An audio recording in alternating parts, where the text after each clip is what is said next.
Soundstripe.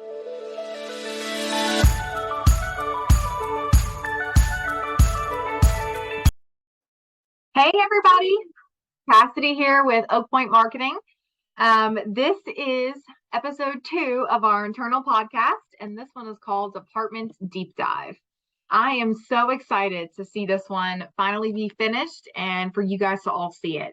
I have had so much fun watching the segments come in and watching all the recordings that you guys have put together. You guys blew it out of the park. I mean, they are just awesome. They were some funny moments. You guys were creative with how you did your recordings, and they were just so informative. So I think everyone's going to enjoy them, and I think you may learn a little something new that you didn't know. First off, I do want to just thank everybody so much for all the time that they put into these recordings. I know everyone's so busy and, holidays and just day-to-day stuff in all the offices.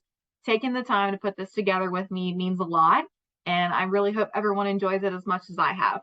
So I will stop talking and I will let the podcast kind of start. So enjoy the segments and I will see you when I talk about marketing.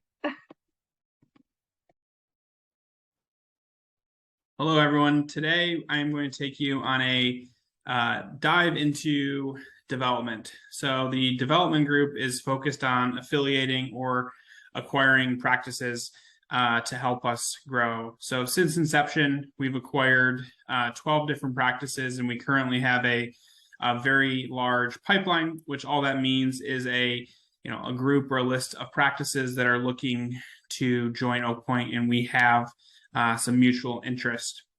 At a very, very high level, the practices come to us via 3 different avenues. A, the practices reach out to us individually.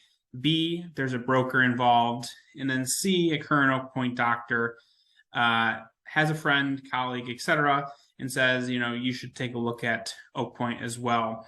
The development process is really broken up into 2 separate segments. So pre and post letter of intent. You might hear the term LOI or IOI. At the end of the day, they're both very, very similar, and it's simply a contract that we send to the prospective dentist that say, here are the terms of the agreement, and these are what we will pay you, and this is what you can expect. So pre-signed LOI, we're meeting with the doctors. We're determining, does this doctor fit our general criteria? So we're looking at geography, we're looking at specialty, we're looking at doctor's age, we're looking at condition of the practice. Is it new? Is it old? Does it need work? Where is it located in our current footprint?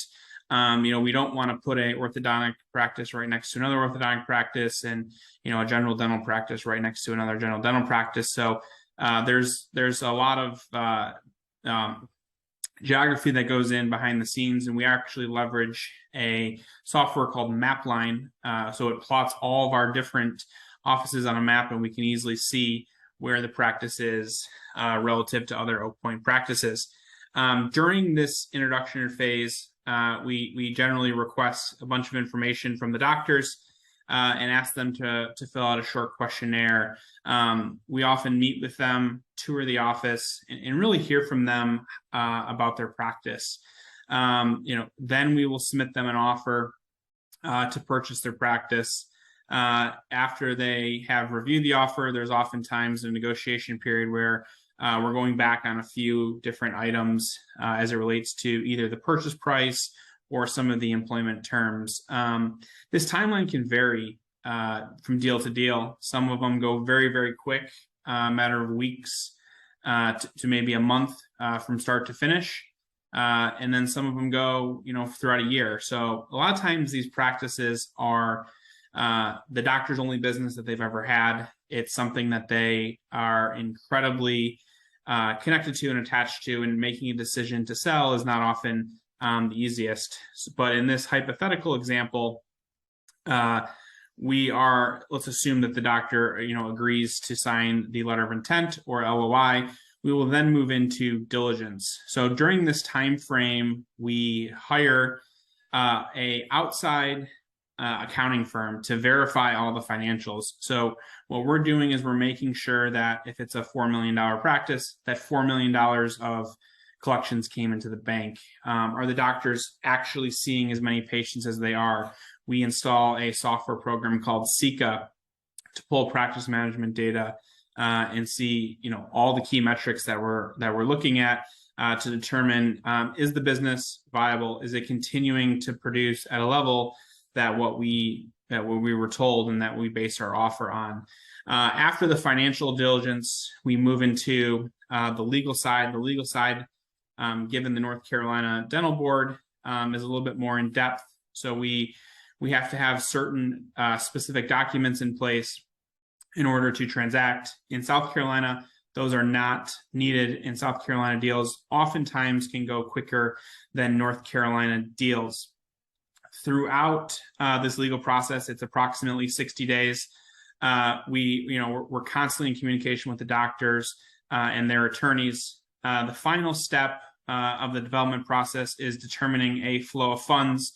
So if anyone has, purchased a home or a condo, you're familiar with that, but it's basically outlining all of the items that we are paying the doctor for, all of the items that we are accruing for. And this is very important to get correct because we hold back money, but we want to make sure that we're holding back enough and we're making the finance life easier.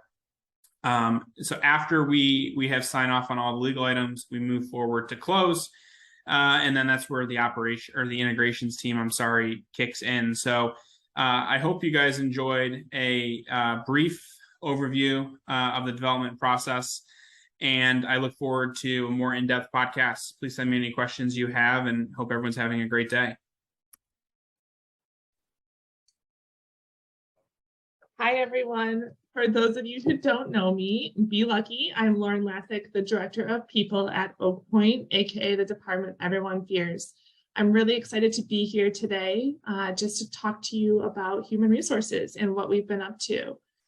So from my perspective, what I do is I help support the Oak Point DSO team, the doctors, and all HR initiatives that we're trying to drive within our practices. I am thankful to say that I have 8 amazing team members that work to help support all of our practices and their needs. Sitting with me today, I have Dana Kuhn, our HR manager, who just came up on her 1-year anniversary with Oak Point. Dana, can you believe it? It's been 1 year already. Yeah, it's gone so fast. I know, I can't believe it either. I also have Kelly Cackery, our newly appointed talent acquisition manager. Dana and Kelly are here to help loop you in on their departments and how they're helping support our practices. Dana, if you would like to kind of get started, that'd be great. Sure. Thanks, Lauren. Hi, I'm Dana Kuhn. I am the HR manager. I have ownership of the company benefits program. So anything to do with benefits, renewals, open enrollment, and our relationship with our broker, that would be me. I develop and update the policy manuals for each of the practices, and I answer any questions surrounding any of the policies and how to apply them. I also provide guidance to the practice managers with any employee relations questions. Also on my team is Heather, our payroll specialist, who handles everything payroll, and Cami, our HR generalist, who works on the HR portion of the integrations with our new partner practices. My team helps support the practices through payroll, benefits, new practice integrations, the Paylocity HRS system, and employee relations. Current initiatives that we currently are working on is the Paylocity audit, EDI feeds for benefits to feed over from the carriers to Paylocity and vice versa, new practice integrations. And a major upcoming event that we have is open enrollment for our new plan year that begins January 1st, 2023. And I will pass it over to Kelly. Thanks, Dana. Hi, everybody. I'm excited to be a part of this first HR podcast. Truth be told, it took a few takes for us to get this together, but we're making it happen. But we're excited to share what HR is up to. I know HR is not always the easiest department, but we are here to help in every way. My role is the talent acquisition manager. And prior to this new position that I'm in right now, I used to be the doctor recruiter, supporting all of our partner practices with staffing doctors. And now I'm going to be leading all of our talent acquisition department. So I do have a great team. I have John, who is our new doctor recruiter. He started the end of August and has been doing amazing things already, and excited to work with him. And then Hannah is our talent acquisition coordinator, onboarding specialist. So she helps support us in really anything that we need. And then we've got Brittany, who is our staffing specialist, and she does all of our interviewing and working with all of our practice managers to ensure that we have our staffing needs filled. And then we've got Michaela, who is our credentialing specialist, and she's a rock star as well. She's been helping us with all of the credentialing needs for our doctors to get started in our practices. So given this whole team, our initiatives right now are trying to just really become more efficient and start, kind of going through our process and making sure that we have everything, as efficient as possible. And so that's one of our biggest initiatives right now. And then, beyond that, upcoming events. I mean, we're always looking to do recruitment affairs. We just attended the AMIS meeting in New Orleans for oral surgeons. So we're always looking for, those types of events as well. But we are going to be in North Carolina November 4th for an all practice manager meeting, which I'm looking forward to as well, to just talk about those new initiatives. But it's been a great team so far. And thanks, Lauren and Dana, for including me in this podcast. Absolutely, Kelly. Well, I want to thank you both for joining today. I know it's a little outside of our comfort zone, but I truly appreciate you guys taking the time to talk to the rest of the team, and also appreciate the marketing team for giving us a chance to really talk about what we're doing behind scenes that we never get a chance to discuss with everyone. So thank you again, and I look forward to the next one. Thanks, Lauren. Thank you. First and foremost, I'd love to thank everyone for tuning in and listening to everything that we do here at Oak Point. We have an incredible group of people supporting our practices, not just on the Oak Point support team, but also at the practice level. And we definitely couldn't achieve a fraction of what we do without their continued collaboration. I'm Kirsten Corso, controller here on the finance team. I joined Oak Point in February of 2020 when we had just 2 offices right before the pandemic showed up and shook up our industry. Since then, with the help of our CFO, Eric String, we've grown our finance department with the addition of 9 more team members. In addition to myself and Eric, our team is comprised of a director of financial planning and analysis, 4 senior accountants, 2 staff accountants, and accounts payable specialist. Finance kind of lives in 2 different realms. We have the accounting components and the more strategic finance components. Without the accounting side of things, we wouldn't be able to have the functional visibility into our organization or the ability to really help figure out what levers can be pulled to truly optimize what we can offer to our practices. As a finance team, we have the most visibility into the dollars coming in and out of our practices and spend a great deal of time analyzing those trends so we can truly leverage our combined resources and find that untapped profitability. None of this can be done without the massive amount of legwork being done by the accountants on our team.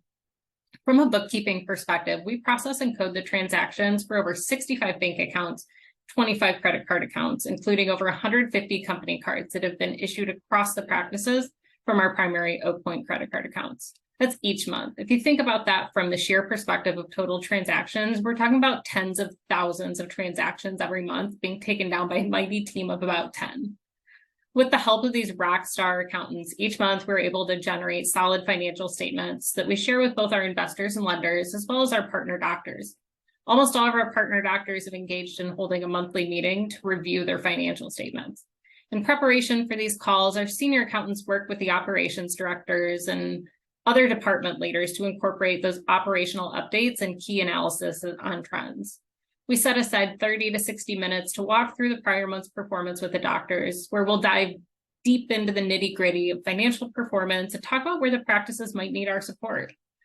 A lot of DSOs out there don't really provide this level of visibility and transparency with their partner doctors, and many of the doctors never had this level of internal visibility prior to partnership. So it's something that's been incredibly well received. We take a lot of pride in being able to deliver this level of depth each month. I've always felt that our team sort of functions as an extension of our practices, as well as our other departments. We work closely with HR to deliver payroll and benefits analysis, to take the information from our accounting system and develop meaningful key performance metrics. We're in constant contact with our operations teams and managers, helping to determine best pricing and where we can benefit from the vendor negotiations and things like that. I don't think a single day goes by without someone reaching out saying, hey, can you tell me which office this uses this vendor, or how much have you spent this year at this office on implant supplies? These types of things are absolutely essential to the continued success of our practices. So when we partner with a new practice, we have a dedicated team member that attends the integrations calls, works to transition all the accounting records, and figure out what actions can be taken to improve the functionality and efficiencies within the practice. That senior accountant involved in the integration will then serve as a point person going forward and continue to work with the practice. As a part of our service offering, so to speak, we take over accounts payable and bookkeeping functions, and obviously the financial reporting output. We really focus on lifting a lot of the administrative load off of the managers and doctors' plates so they can focus on running the practice and doing what they're there to do, which is treat their patients. I always say that our primary focus isn't about cutting costs and slashing headcount, or God forbid, pushing unnecessary treatment. It's about finding those administrative and operational inefficiencies and giving our practice team members the tools to become more efficient and focus on their patients and still boost that profitability. Just by taking accounts payable out of the office, for instance, that frees up hours of work each week for the managers to better engage with their teams and focus on actually running the practice. So that's what we're here to do, and that's what we aim to accomplish. Let's find those pain points in the practice and see what we can do to reduce the chaos and give that financial transparency. That way our managers and our operations team can focus on empowering our clinical teams to truly deliver excellence.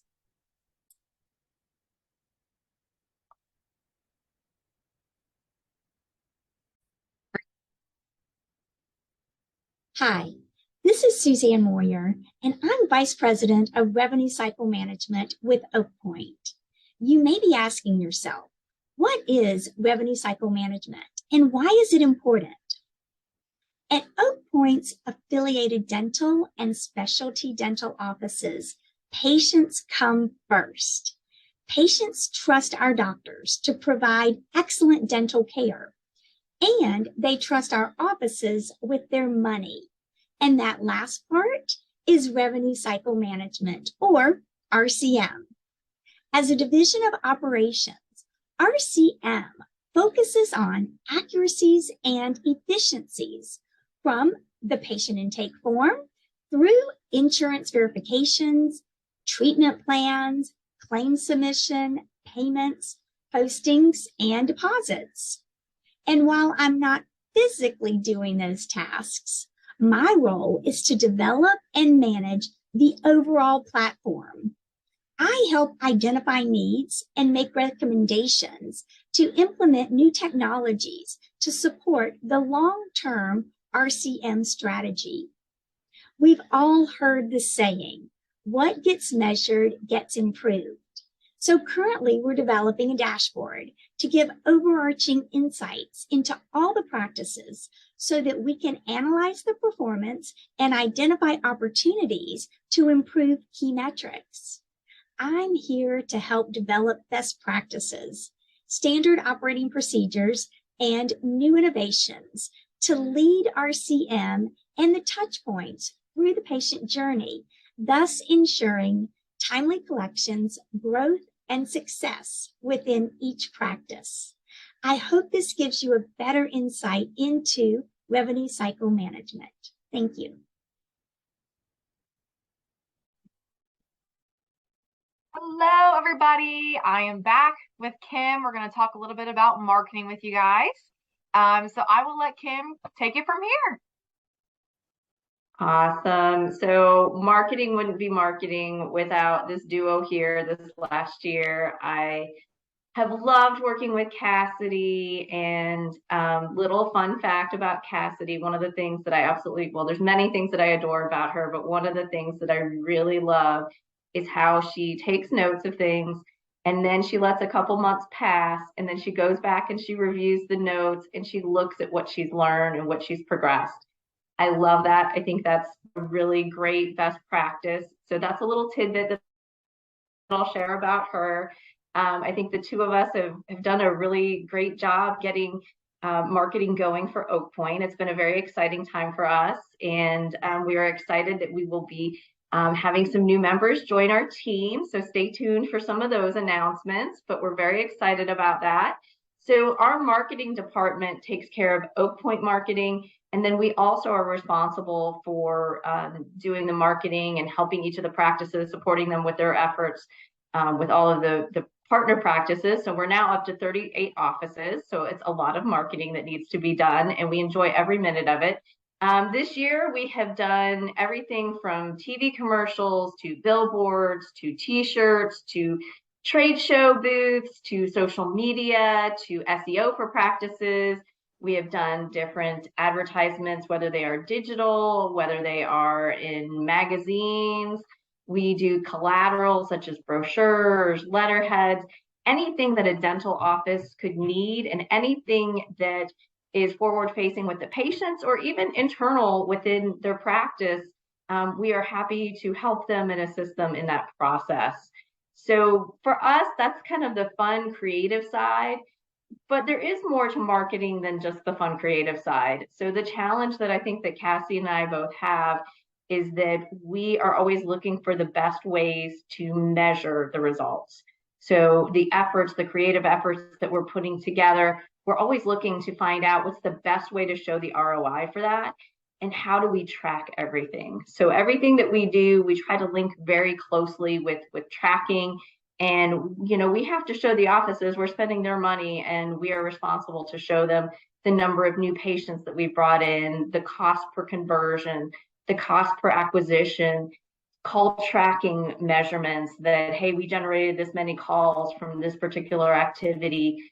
So those are some of the ways that we measure. And I have to say that Cassidy has done a great job. One of the big projects that I'm most proud of her about is the way that she set up the data boards. And the data boards that we look at every day really give us the insight, and they show us the health of every one of the practices that we work with.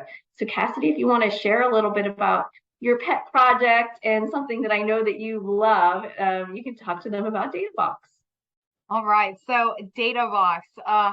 For a little bit there, I wanted to change my middle name to DataBox because I looked at it every single day when I woke up and stared at it all the time, building the data boards. But it was a lot of fun, and it became a little bit addictive. I would tell Kim, like, I'm addicted to DataBox all the time because, you know, things are just so organized. You know, you'd build a data board and it would show you, you know, the cost per conversion. It would show you, you know, how much you're actually spending on your Google ads, and it would show, you know, how well your social media posts are performing, which is really helpful. You know, that shows us, okay, you know, our audience actually enjoys the more organic posts with, you know, people actually in it and team members instead of just the, you know, the fluffy pictures and stuff. So it's really fun to look at the data and learn from it. I mean, that's what we really needed it for.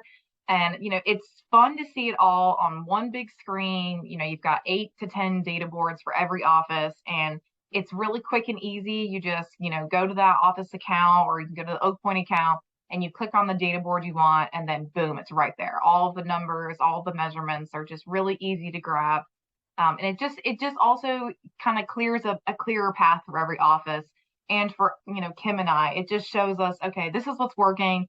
This is what's not working. You know, we need to do a little bit more of this, and let's stay away from that. So it just kind of clears up some areas for us and answers questions all on its own. And it's just really nice. Another, you know, kind of thing that has been really fun with just Oak Point internal marketing is kind of similar to what Kim said. We get to dip our toes into a little bit of everything every day. You know, we could be planning out a trade show and conventions for our Oak Point booth. We could be building social media content for Oak Point and for our partnering practices.